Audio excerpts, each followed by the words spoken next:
আসসালামু আলাইকুম সুপ্রিয় দর্শক। আজকে আমি আপনাদের দেখাচ্ছি আমাদের বাড়ির গাছে হওয়া জাপানের সেই বিখ্যাত মিয়াজাকি আম। এই যে আমগুলো দেখুন, সেই বেগুনি খয়েরি কালার। এই যে আরেকটি, এই গাছটি আমার আব্বা হাড়ে থেকে কিনে এনে বাড়িতে লাগিয়েছিলেন বা রোপণ করেছেন। তো তারপরে এই বছরই প্রথম আপনার এই ধরনের রং বেরঙের আম ধরেছে। তো এটা দেখে আমার মনে হচ্ছে একদম জাপানের মিয়াজাকি আমের মতোই, তাই না? আপনাদের কাছে কি মনে হয়? দেখেন, এই আমের মধ্যে একটি শিল পড়েছিল।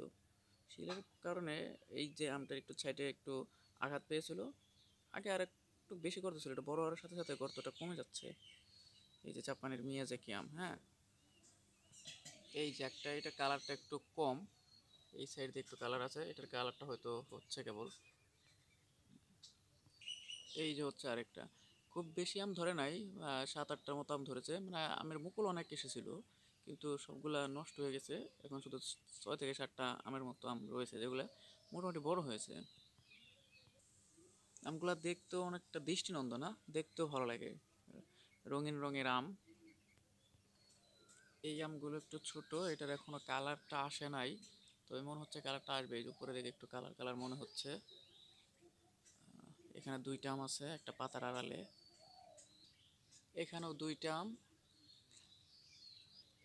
ওইখানে পাতার আড়ালে আরেকটি আম আছে। তাহলে এখান পর্যন্ত আম হলো 5টি, আর এই যে হচ্ছে 2টি আম, তাহলে আম হলো 7টি। এই আমাদের একটি গাছে 7টি আম ধরেছে এখন পর্যন্ত। তো আমগুলো দেখে মনে হচ্ছে অনেক বড় হবে, এখন পর্যন্ত ভালো বড় হয়েছে। তো আমার আব্বা বললো যে এই আমগুলো 400 গ্রাম থেকে 500 গ্রামের মতো ওজন হয়। তো সে হিসাব করলে মোটামুটি ভালোই ওজন হয়। তো আসলে আমি বুঝতে পারতেছি না আমগুলোর জাত কীরকম। আমি আসলে মজা করে বললাম যে আপনার মিয়াজাকি আম, তো এরকম কালার হয়েছে। তো দেখাই যাক শেষ পর্যন্ত পাকলে আম কীরকম হয়। তো এই বছরই প্রথম আমাদের এই গাছে আম ধরেছে, বা এই বছরই প্রথম কিনে এনে গাছটা রোপণ করা হয়েছিল। তো আসলে আমি এই আমগুলোর জাতের নাম জানি না। আপনার যদি কারো জানা থাকে তাহলে কমেন্টে দয়া করে জানাবেন।